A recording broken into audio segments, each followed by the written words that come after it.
नमस्कार। Colonel Ajay, CEO Ajay astro money group, first global astro finance digital channel से आपसे मुखातिब होता हूं। आज 14 सितंबर सन 2023।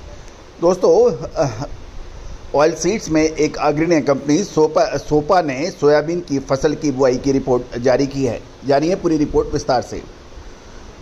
दोस्तों, अजय एस्ट्रो मनी ग्रुप देश का पहला चैनल है जो 42 कमोडिटीज 5 मार्केट पर लगातार अपडेट और विश्लेषण आप तक प्रस्तुत करता है। दोस्तों, हम वर्तमान ही नहीं भविष्य का भी करते हैं सटीक आकलन। खबर निकल के आ रही है कि सरकार के अनुसार सोयाबीन फसल का कुल क्षेत्रफल 125.396 लाख हेक्टेयर है, जबकि पिछले साल ये 120.828 लाख हेक्टेयर था। यानी इस बार सोयाबीन की फसल का क्षेत्रफल में लगभग 6% अधिक है। ज़्यादातर महाराष्ट्र और देखें तो महाराष्ट्र में कुछ बढ़त देखी गई है तथा सोयाबीन के तहत कुल वास्तविक क्षेत्र 122.355 हेक्टेयर है। क्योंकि कुछ बुआई की फसलों में अंतर आ रहा है, लेकिन सरकारी आंकड़ा का 125.396 हेक्टेयर है, लेकिन वास्तव में यानी एक्चुअली रियलिटी में कुछ लोगों का कहना है ये 122.355 लाख हेक्टेयर है। देश में सोयाबीन उत्पादन अधिकांश क्षेत्रों में हाल ही व्यापक बरसात के बाद कुल मिलाकर फसल की स्थिति सामान्य दर्ज हो रही है। दोस्तों, आपको याद होगा कि हमने आपको यही कहा था कि अगस्त के अंदर तेज सूखा हो सकता है, लेकिन सितंबर महीना बारिश के लिए अच्छा हो सकता है और ये सितंबर महीने की बारिश फसलों को निर्धारित कर देगी। कुल क्षेत्रफल के लगभग 15% में 15 से 20 दिनों की लंबी ड्राई कंडीशन की अवधि के कारण नमी की कमी हो गई है। हल्की और रेतीली मिट्टी में कुछ फसल में खराबी हो सकती है, दाने छोटे हो सकते हैं।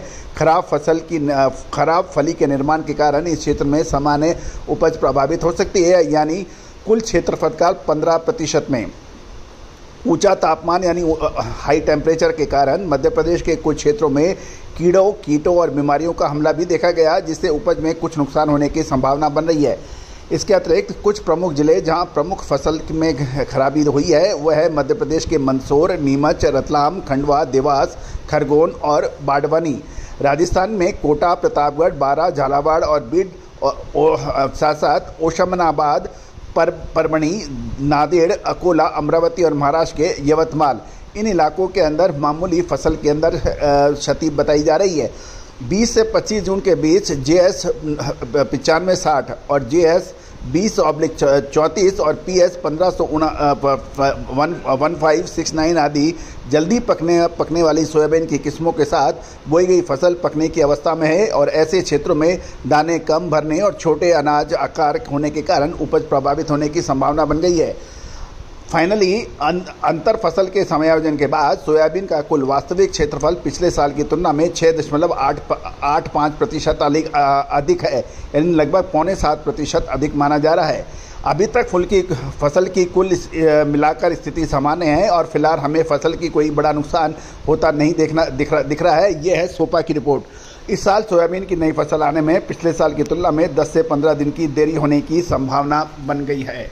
तो दोस्तों, कुल मिला के सोपा की रिपोर्ट को हम ध्यान से समझें तो इस साल लगभग 7.25% के क्षेत्रफल पिछले साल के मुकाबले अधिक है।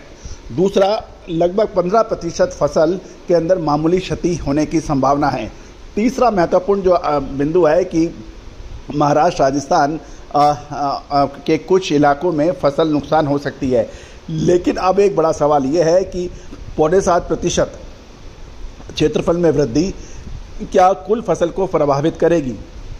आज सितंबर का 14 तारीख है और आज देश के विभिन्न हिस्सों में अच्छी बरसात होने के समाचार मिल रहे हैं और ये भी निश्चित है कि ये इस समय की बरसात फसल को अच्छी बढ़िया कंडीशन में करने के लिए व्यापक रहेगी।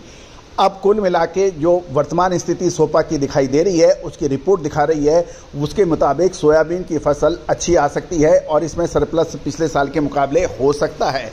लेकिन क्या ऐसा ही होगा?